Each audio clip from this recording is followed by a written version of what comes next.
बिस्मिल्लाहिर्रहमानिर्रहीम। अस्सलामु अलैकुम वरहमतुल्लाहि वबरकातुहू। आज रमज़ानुल मुबारक का 13वां रोज़ा है और आज सरज़मीने वासदा में बज़्म रिफ़ाइया में मुझे रोज़ा खोलने की सआदत नसीब हुई और मेरे हरदिल अज़ीज़ पीर तरीक़त हज़रत क़िबला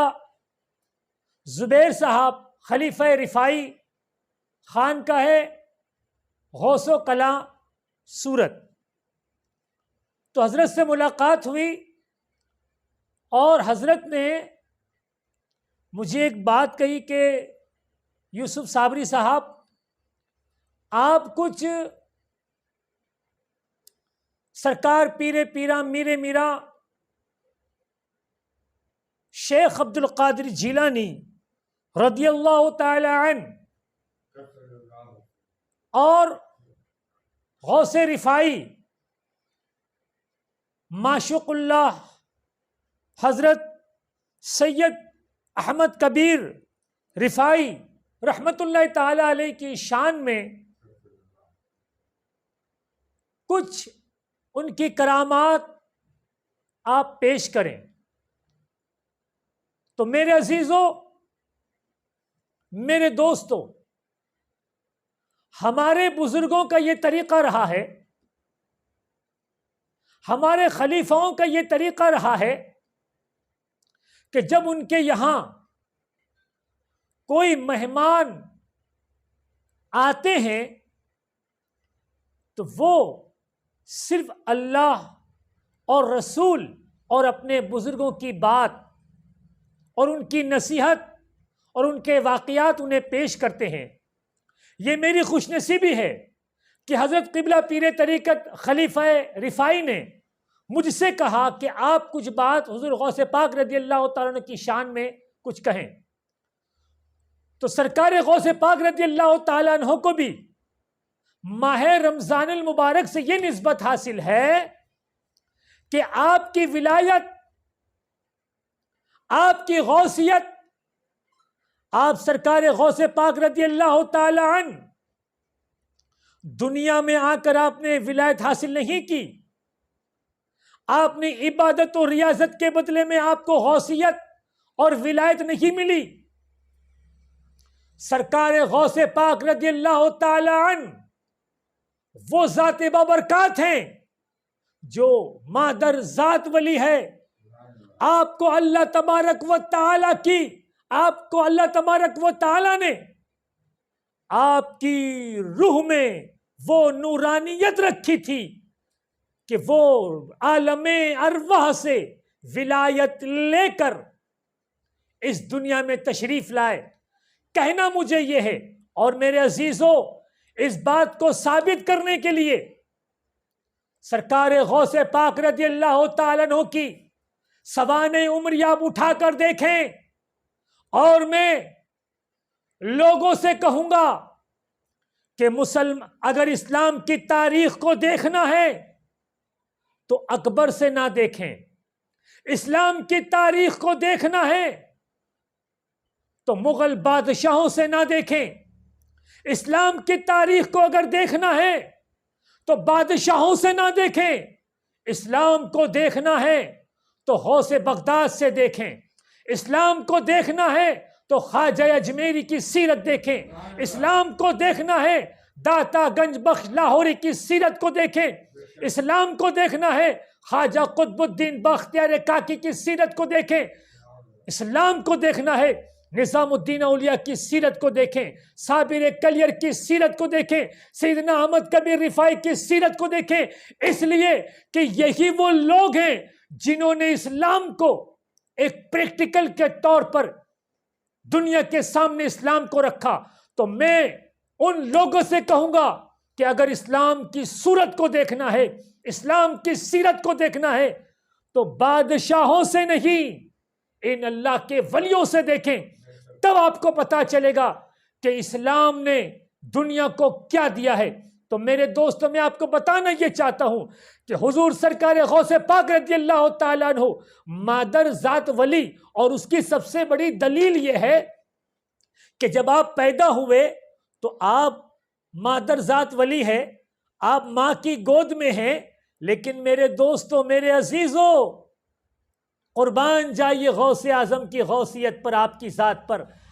कि आप मां की गोद में ही हैं और आप रोजा रख रहे हैं। लोगों में इख्तिलाफ हुआ कि 30 का चांद है कि 29 का चांद है, तो लोगों को मालूम था कि ये अब्दुल कादिर जो आया हुआ है वो दिन भर रोजा नहीं पीते हैं,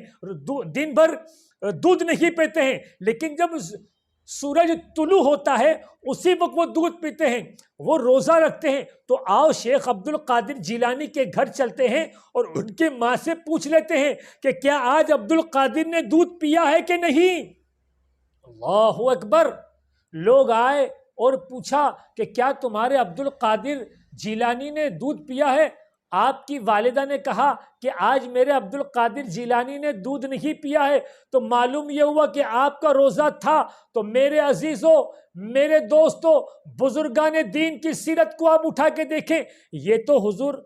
शेख अब्दुल कादिर जिलानी की रोज़े की बात है, लेकिन आओ मेरे गौस की सीरत को उठाकर देखें तो आप तो माँ की पेट से आए हैं, 18 पारे हाफिज बनकर आए हैं, 18 पारे हाफिज बनकर आए हैं। इसीलिए तो इस्लाम कहता है कि ए माओ, तुम अपने पेट में हलाल की ग़िज़ाएं डालो, इसलिए कि जो तुम्हारे पेट में जो बच्चा पैदा होता है वो तुम्हारे खून से उसकी नुशुद नुमाई होती है, वो तुम्हारे खून से पलता है, वो तुम्हारे खून से उसके तमाम जिस्म के आज़ा बनते हैं। तो जो तुम्हारे पेट में अगर हलाल का जाएगा तो तमाम आज़ा हलाल के बनेंगे, और हराम का जाएगा तो तमाम आज़ा हराम के बनेंगे। तो जो बच्चा हलाल रिस्क से जिसकी बुनियाद होगी तो वो गौसे आजम बनता है, वो ख्वाजा अजमेरी बनता है, वो निज़ामुद्दीन औलिया महबूब इलाही बनता है, वो महबूब सुबहानी बनता है, वो महबूब इलाही बनता है, वो महबूब यज़दानी बनता है, वो साबिर कलियर बनता है, वो सैयदना अहमद कबीर रिफाई बनता है। इसीलिए मेरे दोस्तों, आज हम मुसलमान के मुआशरे को देख रहे हैं तो आज हम में लोग जानी नजर आ रहे हैं, आज हम में लोग लुटेरे नजर आ रहे हैं, आज न जाने ऐसे ऐसे गुनाह और ऐसे ऐसे पाप और ऐसे ऐसे जुर्म मुसलमानों में पैदा हो रहे हैं। उसकी क्या वजह है? उसकी वजह यह है कि हमारी बुनियाद जो है वो सही नहीं है, हमारी इब्तिदा जो है वो सही नहीं है। जब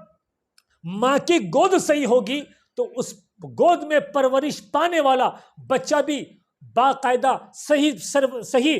परवरिश पाएगा। इसीलिए मेरे दोस्तों, हमारा सबसे पहला अगर मदरसा है, सबसे पहली हमारी स्कूल है, सबसे पहली हमारी जो दरसगाह है वो है माँ का गोद। तो ए मुसलमानों, अपनी बेटियों की हिफाजत करो, अपनी बेटियों की हिफाजत करो, अपनी बेटियों को दीन की तालीम दो, अपनी बेटियों को अल्लाह रसूल की तालीम दो, अपनी बेटियों को बीबी फातिमा ज़हरा की सीरत बताएं। इसलिए कि आज हम अपने मुआशरे में देख रहे हैं कि हमारी बेटियां बहुत गुमराह हो रही है, हमारी बेटियां गैरों में जा रही है। तो उसकी हिफाजत के लिए हमारे माँ बाप की और हमारी जिम्मेदारी है कि हम अपनी बेटियों की हिफाजत करें, उनको दीन में डालें। आप इस्लाम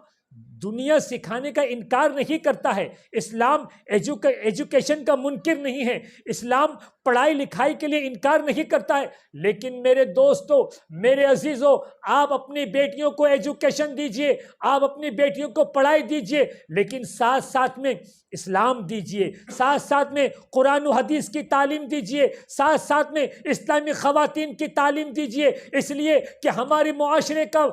मुआशरा उसी वक्त कामयाब हो सकता है, हमारे मुआशरे में से उसी वक्त खराबी निकल सकती है जब तक हमारे बेटियों को अगर इल्म नहीं होगा तो हमारा मुआशरा तबाह और बर्बाद होता चला जाएगा। इसलिए हमारे इस्लामी मुआशरे को इस वक्त अगर सबसे ज़्यादा अगर किसी चीज़ की ज़रूरत है तो वो हमारे बेटियों को इस्लामी तालीम की ज़रूरत है। तो मेरे अजीज़ों, मेरे दोस्तों, ये मैं बज़्मे रिफाई में बैठा हूँ और हज़रत क़िबला खलीफा रिफाई क़िबला ज़ुबैर साहब के बज़्म में बैठा हूँ और हज़रत ने कहा कि आप बज़्म में आए हैं, तो यहाँ पर जो भी आने वाले हैं उनको आप अपने दीनी तालीम से और सरकार गौसे पाक के वाक़यात से कुछ तालीम दें। तो मेरे अजीज़ों, आज 13वां रोज़ा है और बस ये मैंने जो कुछ भी आप लोग को पेश किया है, तो आप इन वीडियो को ज़्यादा से ज़्यादा लोगों में शेयर करें ताकि लोगों का ध्यान हमारी बेटियों की तरफ जाए। मेरे अजीज़ों, हमारे इस्लाम ने जो हिजाब दिया है वो पाबंदी नहीं है, बल्कि हमारी माँ और बेटियों की हिफाजत और अस्मतदारी के लिए, अस्मत की हिफाजत के लिए हिजाब दिया है। हम हिजाब में रहकर और इस्लामी क़वानीन में रहकर हमारी ख़वातीन सब कुछ कर सकती है। अस्सलामु अलैकुम व रहमतुल्लाहि व बरकातुहू।